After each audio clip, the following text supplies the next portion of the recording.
Boy, does it feel good to be back in my home studio after virtually 2 weeks on the road. Home for 24 hours, then back to Fort Worth, Texas to speak at Mercy Culture. 2 services Sunday morning. If you're anywhere near Fort Worth, join me for one of the services. I speak about heaven and hell. All right, you know the routine. You've got questions. We've got answers. Any question of any kind that relates in any way to the line of fire, give me a call, 866-348-7884.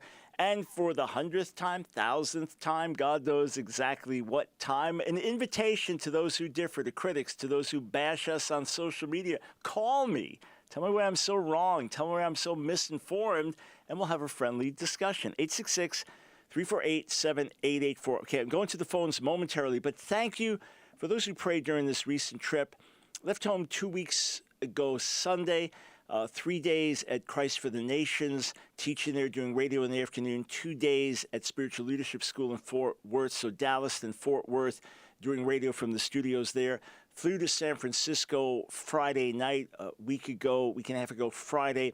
A week ago Friday. Yeah, flew to San Francisco, spoke 5 times at a wonderful church, just getting to know the Rock Church in Danville, California. Left there, flew to Kona, Hawaii. Meetings, hours and hours of pouring into YWAM leaders from around the world. What a joy. Monday, Tuesday, did radio Wednesday. Then flew through the night, Wednesday night into Thursday, 12, 13 hours travel. Got into Lynchburg, Virginia yesterday afternoon. Then radio, of course. Then had a wonderful time speaking at Liberty University. So appreciate the team setting things up there. And what a joy to see our granddaughter, Eliana, before she graduates next month. How amazing for us to walk the campus together. And then drove home this morning, and here we are, blessed, refreshed, strengthened, and ready to take your calls. 866-34-TRUTH. Let's start with Luke in Las Vegas, Nevada. Welcome to the Line of Fire. How you doing, Dr. Brown? This is Lewis, by the way. But anyways, Lewis, okay. Hey, I just wanted to ask you a question. I watch a lot of your videos, debates, and in your debates, you mentioned it's not for us to know the day or the hour, but the times of the seasons. But I was, reading in Acts chapter 1, verse 7, where Jesus said it's not for us to know the times or the seasons. So how do we get around that when we use that argument? Because I'm a post-trib, and No, just look at it very specifically. That's not what it's saying at all. Acts 1:6, the apostles have just spent 40 days with Jesus after his resurrection. So they are in with him. He's obviously been talking to them about the kingdom of God. The text tells us that. They say to him, is this the time now for you to restore the kingdom to Israel? It was a relevant question. They must have talked about these things, and this was not some weird question. He doesn't rebuke them. He doesn't say, oh, you're crazy, you're out of your mind, the church is replacing Israel, God's through with Israel, don't you understand? No. He says, it's not for you to know the times and seasons that are appointed by the Father. In other words, when the kingdom is going to be restored to Israel, but you'll receive power when the Holy Spirit comes in you. In other words, rather than trying to figure out exactly when this is all going to be fulfilled and God's going to keep his promises to Israel, you concentrate on the Great Commission. So that is our concentration. That's what we're supposed to be doing. At the same time, Paul writes in First Thessalonians, the 5th chapter, he writes there, I don't need to write you about the times and seasons because you're not asleep. The day of the Lord's not going to come like a thief for you because you're not asleep. So you understand these things. When people are saying peace and safety, then sudden destruction will come. Jesus tells us in Luke 21, when you see certain things happen, lift your eyes then, because your redemption draws near. The same thing with signs that are given in Matthew 24. So for sure, we're supposed to know the times and seasons in which we're living.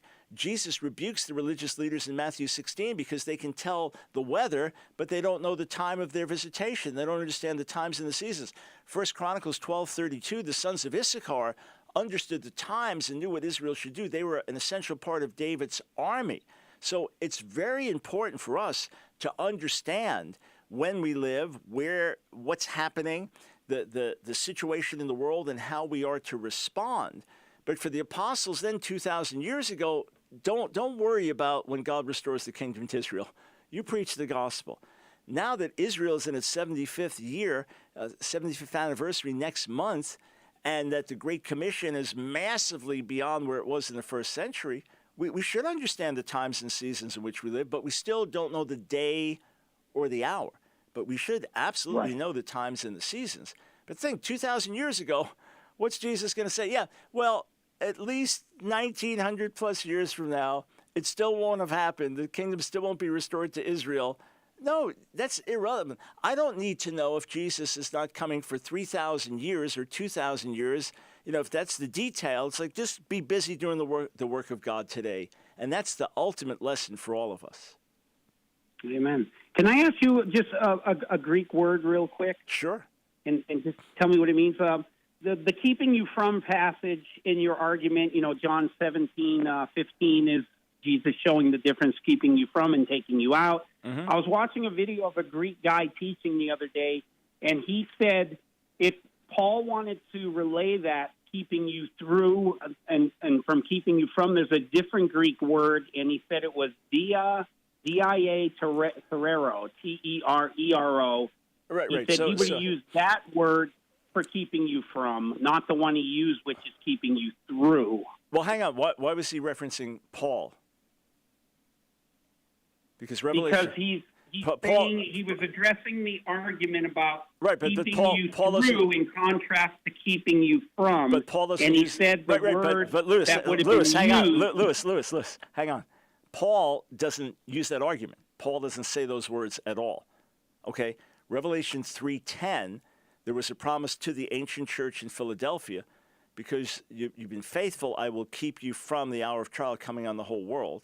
And then Jesus uses those exact words in John 17:15 and says, these are his words, Father, I'm not asking you to take them out of the world. He's praying for the apostles, but to keep them from the evil one.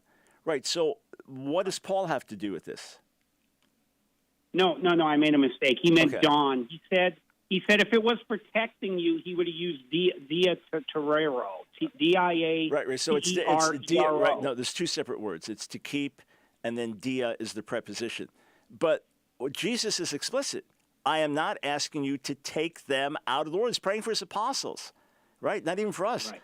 I'm not praying for you to take them out of the world, but to keep them from the evil one. So that means in this world, we are kept from the evil one. So it's not to be kept through, that's one thing. To be kept from is another. So in this world, we will be kept from what the evil one is trying to do. In this world, we'll be kept from the hour of trial. Right, exactly. But here's the whole thing. What's so silly here is for someone to try to argue against this, right? The Greek preposition. He could have used, well, Jesus, you don't have to parse words and get into a Greek battle. Jesus says, I am not praying that you take them out of the world. So that's pretty clear right there, Lewis. We don't need to parse that and debate the Greek right there. Jesus makes it plain. So whatever he was praying for the apostles, that they would be kept from the evil one, that's the same promise that was to the church in Philadelphia, the ancient church in Philadelphia. So those who use that as there must be a rapture to be kept from. There you can be kept from something right here in this world. In fact, most of what God keeps us from, be it temptation or attack or whatever, is while we're here in this world. 866-348-7884. Phone lines are open, so great time to call in. Let's go over to Tony in Lake Charles, Louisiana. Welcome to the Line of Fire. Hey, Dr. Brown. So I'm in full-time ministry, and I'm kind of just wanting to get some advice from you, because I know you've served in a really well-known revival. You speak at pretty large churches on a regular basis. And so my context is someone who's in full-time ministry, and I have friends as well who serve as pastors or on pastoral staff. And I'm in my early 30s. So that might be relevant as well.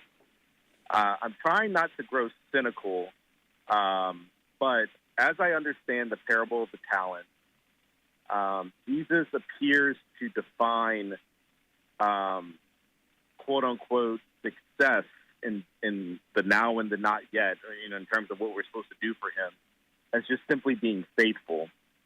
And yet, I find myself in various ministry contexts, even my friends who are on pastoral staff or even leading churches, we find ourselves in the constant tension of having to produce. I have their senior pastor will actually get very, very almost overly demanding, and if they can't produce disciples as fast as the church is growing, and it just seems like I don't want to leave ministry, but how do I remain in ministry when it seems that Jesus defines success as faithfulness, not laziness, not lack of excellence, but simple faithfulness. But yet, it's very common in Western churches to be under the constant demand of produce, grow, and if you can't do those things, you can't be in ministry or something like that. What advice would you give? Absolutely, Tony. Anyway. Loud and clear. So I'm going to answer mainly on the other side of the break. The short answer is the only pressure we should feel is the holy pressure of seeking to honor God and live lives that count and that are fruitful in His sight. The only pressure is the holy pressure of living to have the Father say to us on that day, "Well done, good and faithful servant." It may look big in the eyes of people. It may look like nothing in the eyes of people.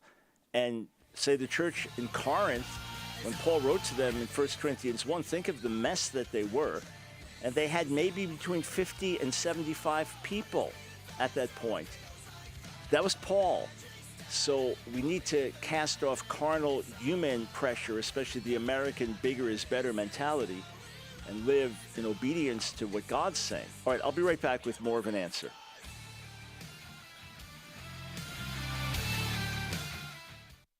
Chronic inflammation is the greatest health threat to humanity. Infections, injuries, toxins, poor diet, and chronic stress can attack your immune system and lead to chronic inflammation. But now there's a solution you can fight this dangerous silent killer with. Nopalea, made from the superfruit of the Nepal cactus, containing a unique group of bioflavonoids clinically shown to reduce chronic inflammation.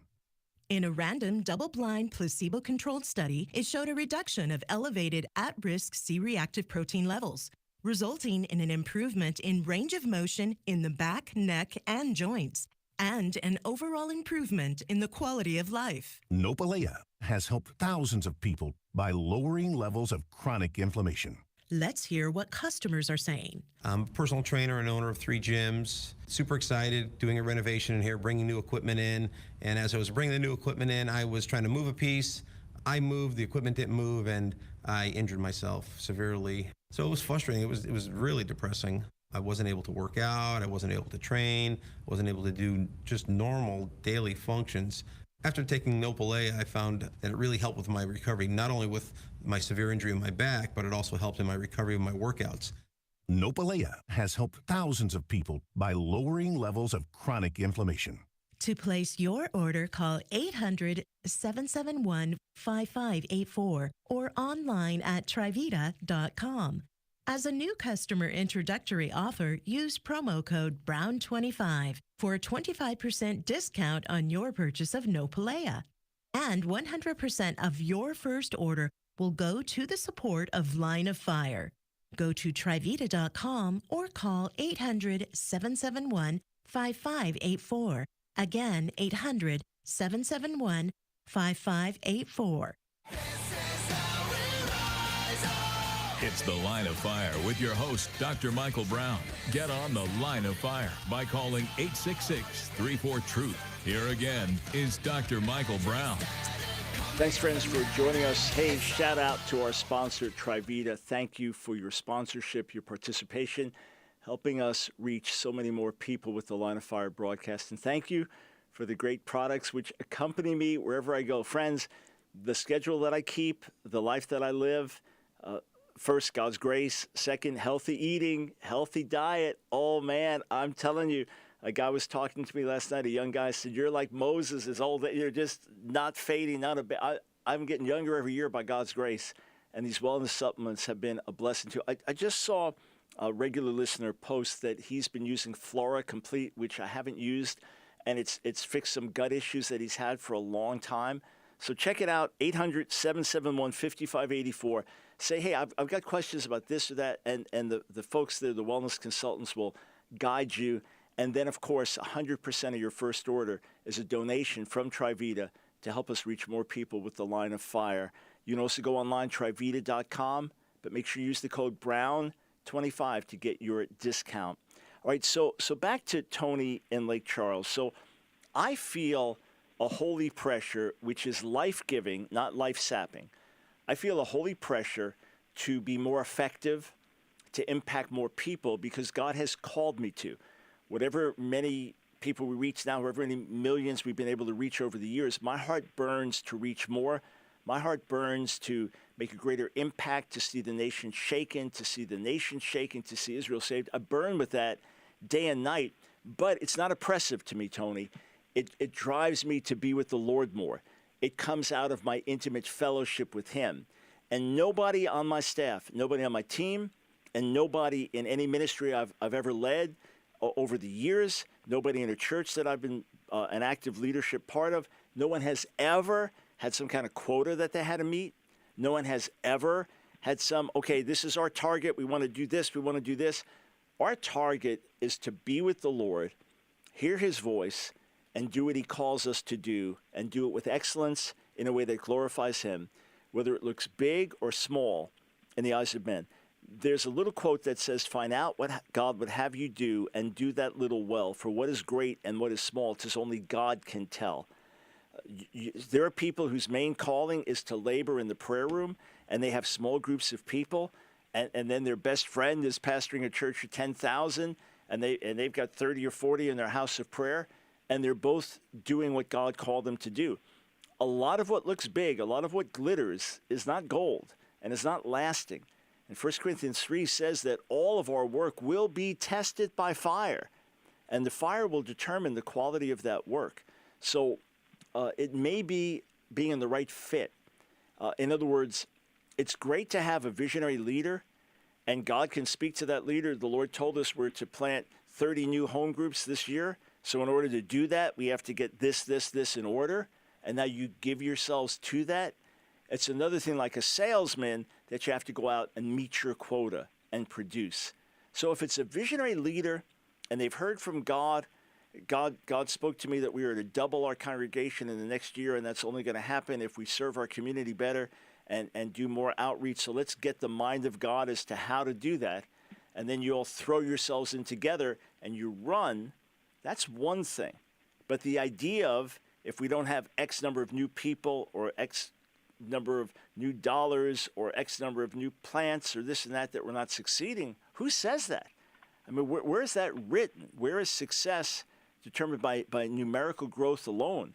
It could be that numerical growth is slower while foundations are deeper and people are maturing in the Lord, but ultimately you'll see increase with souls coming. If there's health, things will grow.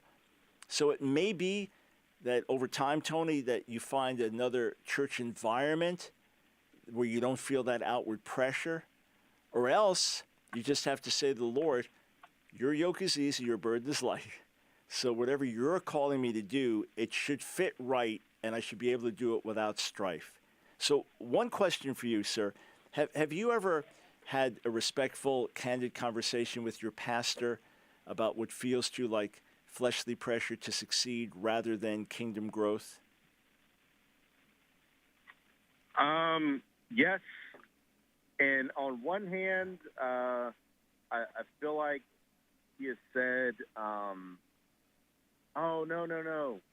Just do the best you can, but yet we'll sit in meetings and it's just constantly about numbers and I'm not the only one who's ongoingly experiencing this. It's like I said, I have friends in ministry as well who have it far worse. Yeah. Where their pastor is putting the constant demand to grow, because I guess if you don't grow, then you can't meet payroll or something. And I don't want to cultivate cynicism. Right. Well, Tony, sometimes it's as simple as we live in a neighborhood. It's 99% non-believers, and we want to see people saved, so we're burning to see people saved. Look, if a church, let's say you got a church of 200 people, you go a whole year without seeing a single person born again, a single baptism, something's wrong. Something with that many people and that many people sharing the gospel in the community, and something's wrong somewhere. It should at least drive you to your knees to say, God, why aren't we reaching people? But a church of 200 in God's sight may be more successful than a church of 10,000. Depends on the quality of spiritual life and disciples being made. So again, we can't measure by that model. So this is my counsel to you, Tony. And I'm a very driven person, but like I said, in a good way. And when I get driven in a wrong way, it's because I put something on myself that I have to do this, that I have to write this much or achieve this much or travel this much or produce this much. And that's when it feels fleshly and is not life-giving at all. So here's what I'd encourage you to do, Tony.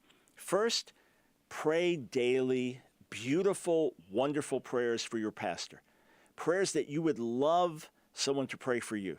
And all of you who are on church staffs and settings or just whatever your setting is where you have someone over you that you feel their leadership can be harmful or oppressive or unhelpful at the least, pray beautiful prayers for them. Not prayers that they would, Lord, change them in this way. No. Lord, bless your son, bless your daughter. Draw them so close to you. May they be intimate with you. May they hear your voice more clearly than ever. May they know you more deeply. May they just pray good, beautiful prayers for your pastor, for your leaders. I'm not saying you're not, but pray even more. God may just do a deeper work in their heart, and as a result of which things begin to change. That's one thing. Second thing is go to the Lord daily and say, Lord, I need my assignment from you. You know I'm going to put my hours in at the church or ministry, whatever I'm asked to do. But what would please you today? How can I best honor you today? All right, I'm leading an outreach team. How can we best honor you? Because you can't guarantee that a soul will get saved. But how can we best honor you and glorify you? What would bring you joy? And make sure that you exchange the human yoke, which can be oppressive and driven in an unhealthy way, for the heavenly yoke, which even though my schedule to a lot of people, half my age, would put them under the ground in terms of wear them out, I'm thriving. Why? Because it's my calling.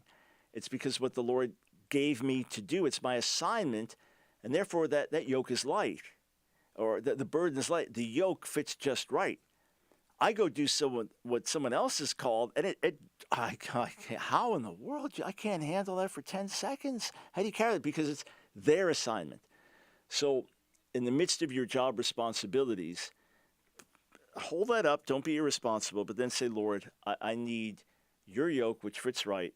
I need your burden, which is light. And if ultimately it's just not a healthy setting, then ask the Lord at the right time to transition you somewhere else where you can serve fully and where there isn't that carnal pressure based on outward numbers or perception. Hey, Tony, thank you for the call. May God give you grace and lead you. We come back on the other side of the break. We'll go over to Lisa in Illinois, and I want to answer a question that was posted for yesterday. I didn't see it, but my new friend, Zakir Hussain, we had a debate in London March 20th, and colleague and friend now, and debating opponent. Oh, yeah, we are passionately against one another's positions and what we believe. He asked an interesting question. I'll answer that, too.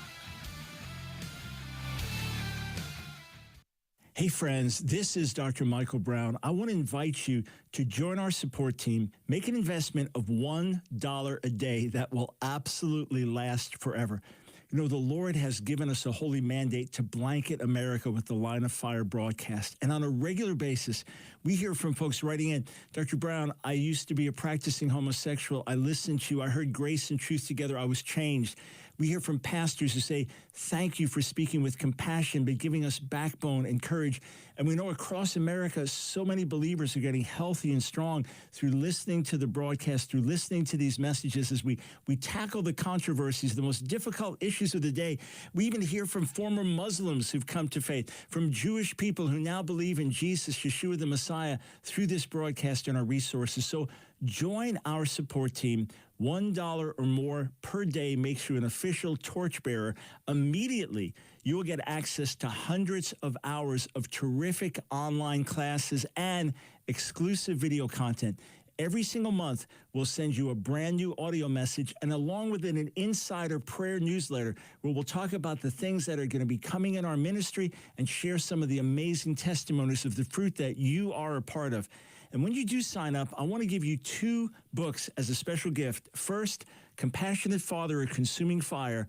Who is the God of the Old Testament? I take the best of my Hebrew and Old Testament scholarship, wrap it together in this book that you'll find eye-opening, answering many of the questions you have. And then Revolution, my classic book that tells you how to wage war with Jesus by overcoming evil with good, overcoming hatred with love.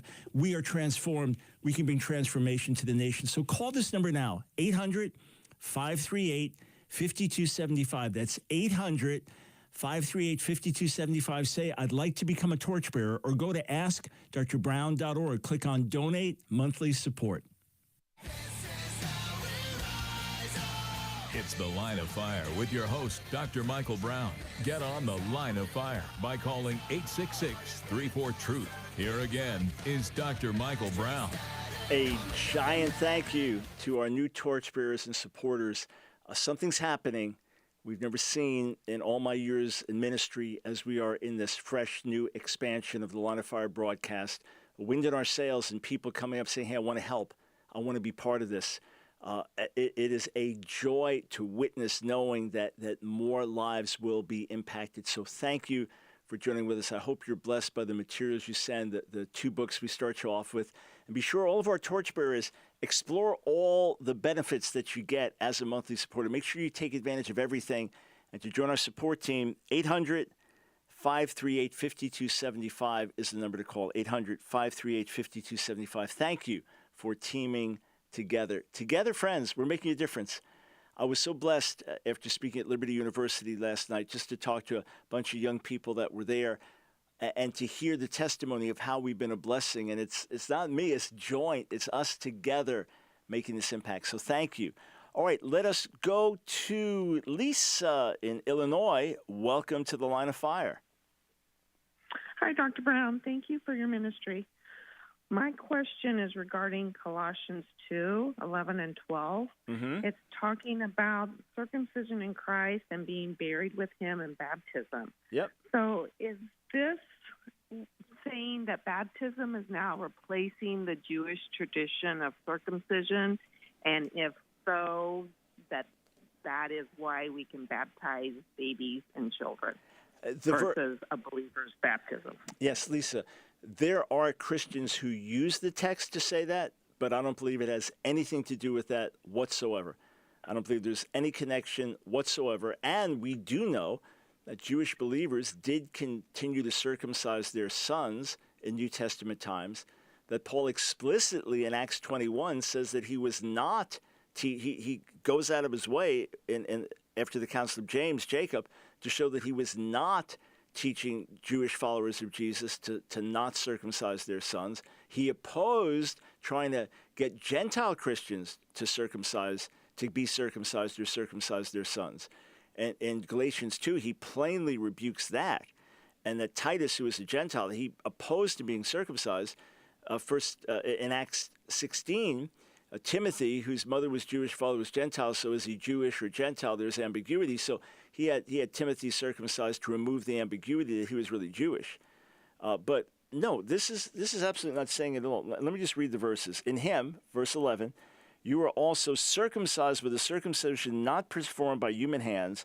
Your whole self, ruled by the flesh, was put off when you were circumcised by Christ, having been buried with him in baptism, in which you were also raised with him through your faith in the working of God who raised him from the dead. So what he's saying there is that there is just as there is a circumcision of the heart, right? Remember, Israel, which was circumcised in the flesh, was also called to circumcision of the heart.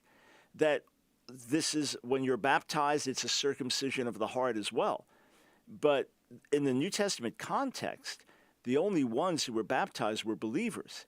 Even in Acts 16, where it says that the jailer and his household were all baptized, it also says that Paul preached to the jailer and his household. So they all heard the message, received the message, and were all baptized.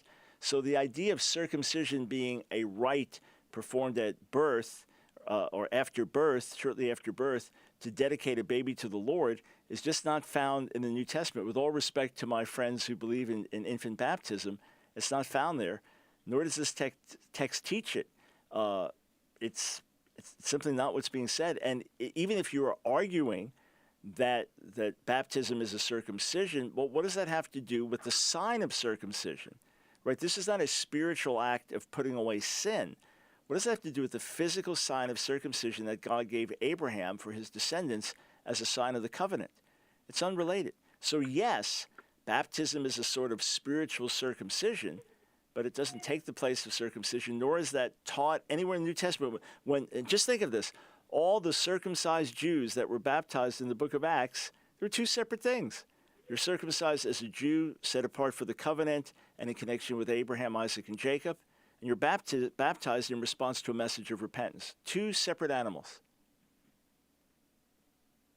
All right. Thank you very much, Dr. Brown. You are very welcome. Thanks for the question. 866-348-7884. Before I go back to the phone, so Zakir Hussein, the Muslim apologist, asked the question about matrilineal descent. When was that taught in Judaism, that you are Jewish if your mother is Jewish? When I debated Guerrilla Hebrew on the question of who are the legitimate children of Israel, I said I have no problem going with patrilineal descent. In other words, that was not going to affect my argument.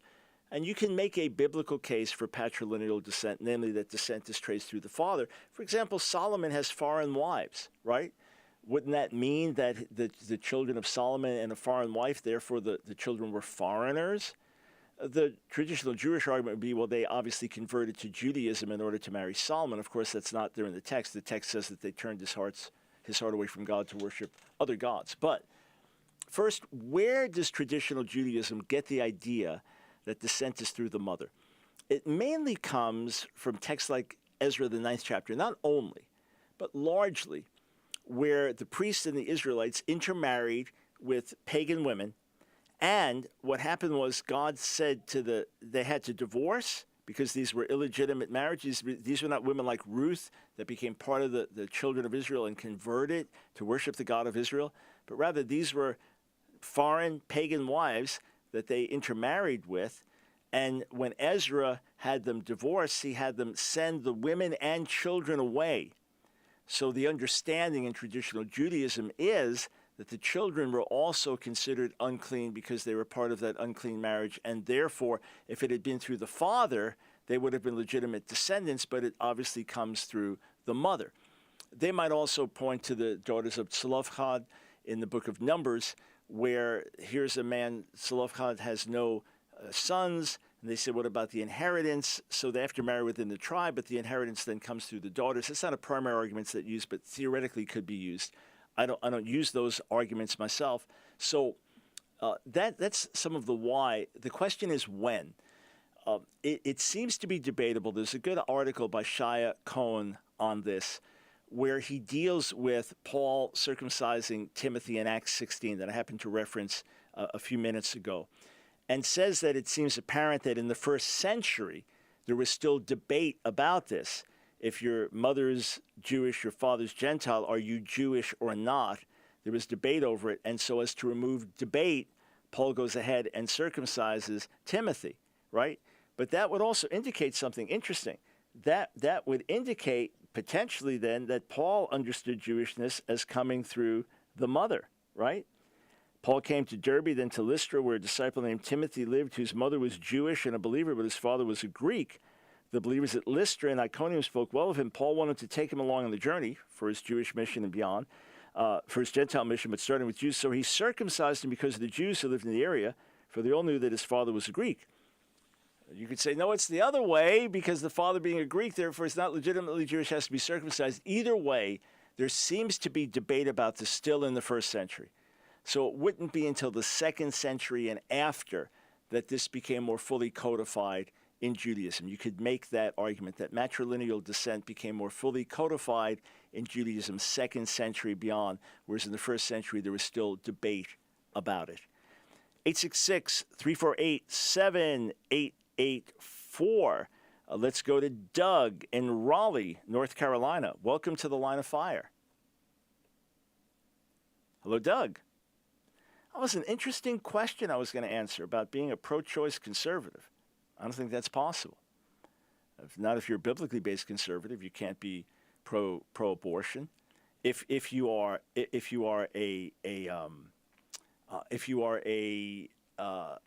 conservative economically or other ways like that, that's one thing. But to be a biblically based conservative, of course you can't be pro-abortion. All right, 866-34-TRUTH. Let's go to Shalimar in New Jersey. Welcome to the Line of Fire. Hello, Dr. Brown. It's an honor. Well, thank you. So, Dr. Brown, I had a question about dreams and how we should approach dream interpretation. I recently had a dream that was very disturbing. I saw some numbers and letters that I looked up, and it was actually referencing an illness that displayed symptoms that I currently have. And all I could do was freak out and pray, but I don't know how to approach this deep dream. And what's funny about it is that before I went to bed, I asked God to speak to me in a dream. And so I battled with just wanting to approach it correctly, and how I should be perceiving that kind of experience. And, yeah. Right. So, Shalimar, first, it is biblical for God to speak to his people in dreams, even in the New Testament, right? So in Acts, the second chapter, the last days outpouring, so we've been in the last days from that time until now, that your old men will see visions, your young men will dream dreams, your sons and daughters will prophesy. So it's a common way God spoke in the Old Testament, and Paul has a dream. God speaks to him in that way in Acts 16, dream, vision, etc., young men dreaming dreams. So this is certainly a way that God continues to speak. The challenge with it is dreams are often very symbolic or surreal in certain ways, right? It's one thing if you're in prayer and you sense the Lord saying to you, the medication you're taking is actually the problem. Go off the medication. When you do, it's like, wow, this was hurting my body. That's why I was having these problems. And then the doctors confirm it. It's another thing when you have a dream. It's like, okay, what does the dream mean? It's almost never that God has spoken to me in a dream that I'm aware of.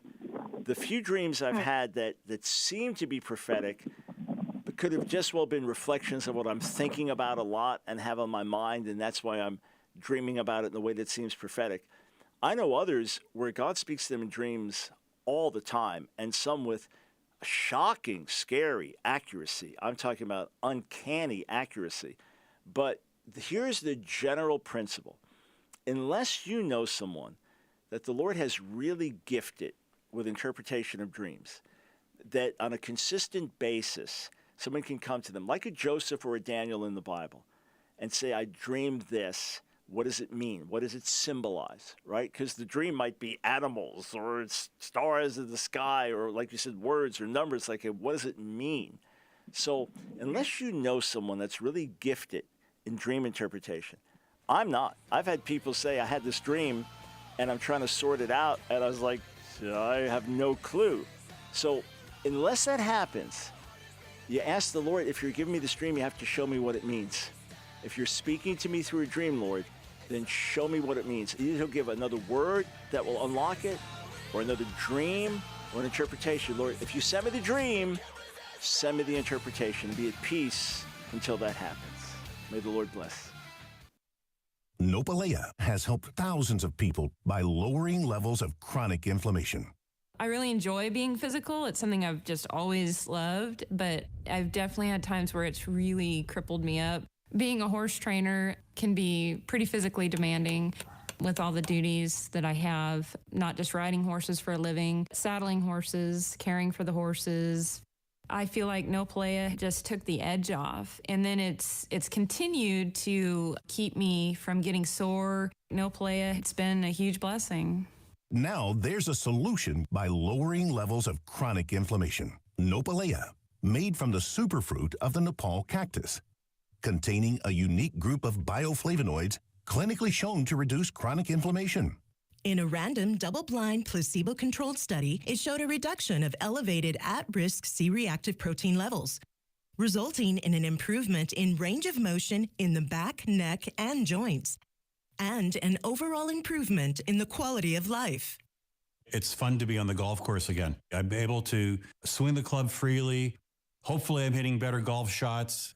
No Palea has allowed me to get back on the golf course, enjoy the game that I love, and maybe even give me that little edge to beat my friends at the game. Nopalea has helped thousands of people by lowering levels of chronic inflammation.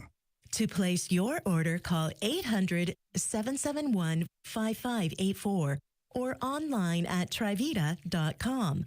As a new customer introductory offer, use promo code BROWN25 for a 25% discount on your purchase of Nopalea. And 100% of your first order will go to the support of Line of Fire. Go to Trivita.com or call 800-771-5584. Again, 800-771-5584. It's The Line of Fire with your host, Dr. Michael Brown. Get on The Line of Fire by calling 866-34-TRUTH. Here again is Dr. Michael Brown. Thanks for joining us, friends. So just to say this again for Shalimar, if God gives you the dream, don't get spooked or freaked over it. If it's like, wow, this is weird or scary, or what is God saying? Just say, Lord, if you send me a dream, then give me the interpretation or the understanding. You may get another dream that clarifies things. The Word may open up to you. The Holy Spirit may show you something. Someone out of the blue may come and give you another word. It's like, oh, that unlocks it. Now I get it. But until then, don't struggle or try to figure it out, because most likely you'll end up just with all kinds of speculation. Instead, throw it back on the Lord, all right? And just say, Lord, if you're trying to say something to me, wanting to give me insight, then give me the insight. Help me to know what I need to know, and take the pressure off of yourself. All right, let's go over to Canada. Jeremy, welcome to the Line of Fire. Hi, Dr. Brown. Thanks for having me. Sure thing. So my question is, it seems that there's been a little bit of a twisting of a lot of famous love passages in the Bible when it comes to debates on homosexuality. Mm-hmm. And I was really wondering about, like, I'm not as confused when it's maybe a believer talking to an unbeliever, let's say, right? Mm-hmm. But I watched your debate with, you were debating with James White against two other folks, a woman and a man. Yeah, gay pastor and a lesbian pastor. Yeah. Mm-hmm. Yes. They were professing believers as well. And then often when they bring up these love passages, it just, to me, seems like it's twisting the word love to just be what they want it to be, and it kind of try to cover over all sorts of immorality. So I guess my question would be, have you seen a twisting of these passages, and how can we respond biblically, like with a biblical definition of love? Like, would you have any verse recommendations of course. for that? Yeah, absolutely. Yeah, of course we've seen it. I mean, first, the larger culture, love wins, love is love, I have the right to marry the one I love. So that's the argument. Even a pastor, just absolutely ridiculous, idiotic, profane statement. A pastor in Texas makes the statement that if the one thing Jesus said, he don't speak against love, and blaspheming the Spirit is to speak against love. So if you don't sanction same-sex couples, you're blaspheming the Spirit. I mean, that's one of the most idiotic, ridiculous things I've heard from a pastor or a leader. But, Romans 13 is commonly quoted, love does no harm to its neighbor, therefore love is the fulfilling of the law. And when I thought that I couldn't be in a same-sex relationship, I was miserable, and that was harming me. And once I realized that God was good with it, that I've been liberated, so you were harming me, and love does no harm, so you're not walking in love, etc. So a simple question to start with. Just ask a real simple question. And it's not just theoretical. These things have actually happened. Say so, like two brothers who love each other, or a father and daughter who love each other. Is that okay? Can they get married? You know, the father's, his wife has died. The father and daughter, can they get married? Is that okay if they love each other? Well, no, that's against the law. Well, we're not talking about against the law, because homosexual practice has been against the law for centuries. So what's the, well, there could be genetic issues. All right, well, have two brothers. Is that okay if they love each other? 24 years old, 22 years old, consenting adults, can they be together sexually? Can they marry? Since you can marry someone of the same sex today in Canada, in America. Well, overwhelmingly, someone's going to say, of course not. No, if the moment they say, of course they can, now they've disqualified themselves. In other words, now they're even saying that incest is okay, and they're saying that because they want to justify what they're doing. So everybody draws the line somewhere, right? And in other words, everyone says a certain thing is wrong. What about a throuple? I mean, this is increasingly common. 3 people, 3 men, 3 women, or whatever the mix is in an ongoing, committed, loving relationship. Is that okay? What about the man who no longer loves his wife but loves another woman that he's married? Well, no, he made a covenant, but he loves the other woman. He doesn't love his wife anymore, but he made a covenant. So everybody realized there have to be parameters. It's not just how you feel. It's what's right and wrong in God's sight. It's what's prohibited, forbidden, what's healthy, what's not healthy in the sight of God, not just the feeling of love. We all realize and agree, virtually everyone, there have to be certain lines drawn. Otherwise, you're going to have all kinds of abusive relationships in the name of, quote, love. The other thing, I would go to other passages, like Proverbs 27:5, open rebuke is better than secret love. In other words, to say, oh, I love that person, but I'm not going to say anything. No. If you really love him, you're going to rebuke him for doing wrong. Or Proverbs 28:23, a man who rebukes someone, in the end, will have more favor than the one who speaks with a flattering tongue. That love tells the truth, and love corrects. And because I love you, I'm going to tell you the truth. Because I love you, I'm going to tell you what you need to hear. Paul writes to the Galatians and said, have I become your enemy by telling you the truth? Right? So that's how I turn it around and ask them. I said, well, isn't the loving thing to do to warn you? I know it doesn't make you feel good. When you go see the doctor, right? And the doctor says, unless you change your diet and change your lifestyle, you're going to be dead in 6 months. Well, it makes me feel miserable. I thought you loved me. Well, because I love you, I'm telling you the truth. So love does no harm to its neighbor. That means if I have to warn you, if I have to stand against what you're doing, if I have to make you uncomfortable, I'll do it because I love you and I care for you and I want to see what's best. I've quoted, since I heard the quote from my friend Frank Turek, what Thomas Sowell said, that when you care about others, you tell them the truth. When you care about yourself, you tell them what they want to hear. So because I care about others, Proverbs 27:6, I quoted 27:5, 27:6, the kisses of an enemy are profuse. Oh man, I love you. Oh, you're special, wonderful. But faithful are the wounds of a friend. Because I love you, well, I'm going to say something that may wound you, but it's for your good. And we just have to take that posture. Let's make sure we do it with a tone that's gracious. Let's make sure if you cut us, we bleed love, right? We'll be long-suffering and caring, but because we love you, we're going to tell you the truth. It would be much easier for me to say, go ahead, do it, have that relationship, God bless you, but that would only be hurting you in the long run.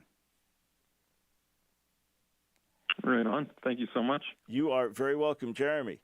866-34-TRUTH. Let's go over to our friend Christian in Toledo, Ohio. Welcome to the Line of Fire.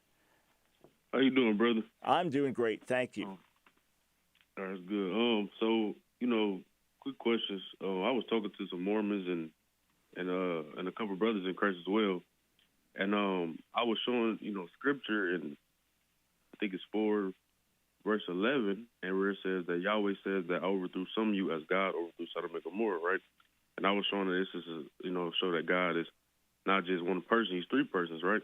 And I look at newer versions of the Bible, and that's literally, like, it doesn't say the same thing at all. It doesn't say, like they changed it, right? And then I go to Acts, and Mormons told me that in Acts, Paul says that the man that was with him heard the voice of God, but then later on, he says the same story, and he says they didn't hear the voice. And then I look at newer versions, and it says that it's like they changed it a little bit to make it seem like Paul wasn't really saying what he said, in the KJV. So I'm just wondering, what you think about that? It's just a little confusing to me. Yeah. So so you mentioned 4:11. You're obviously speaking about Amos 4:11. Yeah. In Hebrew, so it's I, just singular I. I overthrew some of you as okay, Elohim. Right. So if you say it literally, I overthrew some of you as God overthrew, or as the overthrowing of God, Sodom and Gomorrah. The Hebrew term here, so kamachbechat Elohim, is literally as the overthrowing of God of these things. God can say that. In other words, it's not. I understand how you're reading it as if God is saying God overthrew, so it would mean there's more than one person. Really, that's not a good example there. The Hebrew is really saying it's God saying, when I overthrew with a divine overthrow, Sodom and Gomorrah. That's really what the idiom is. So I have brought destruction among you as when God destroyed Sodom and Gomorrah. You become like a brand plucked from the burning. You've not turned back to me. You could argue for different persons there, but to me that's pushing it, honestly. I've never used that as a Trinitarian argument. And again, as you say, if you look at other translations, let's just see here, NIV of that. But again, reading the Hebrew, I just understand it as idiomatic for the divine overthrow of Sodom and Gomorrah. It's almost like a stock phrase or a stock concept. Let's just see, NIV, if I typed it in correctly, that would help. All right, third time. There we go. I overthrew some of you as I overthrew. Right, so the NIV saying as I overthrew is now paraphrasing to get rid of that idiomatic difference. I would translate I overthrew some of you as the divine overthrowing of Sodom and Gomorrah, etc. But as for the difference in Acts, there is a slight nuance difference in the Greek, and the new translations are rightly bringing that out. In other words, they're not trying to hide something. They are rightly bringing out that there's no contradiction between the texts, whether they heard the voice or didn't hear the voice. It's the King James would give you the impression that there was a contradiction in the accounts, which would be odd that Luke would repeat, because you got to have the account as it happens in Acts 9, then repeat it in Acts 22 and Acts 26. It would be odd if Luke just has the contradictory accounts in the same thing. The way modern translations render it, it's hearing the voice but not understanding. That is accurately opening up the nuance of the Greek there. So nothing's being changed. It's just a matter of translations trying to bring things out in a smoother or easier way. Great questions, though. I appreciate it. All right, friends, have an awesome weekend. If you don't have my app, you need to download it. Ask Dr. Brown Ministries, AskDrBrown Ministries.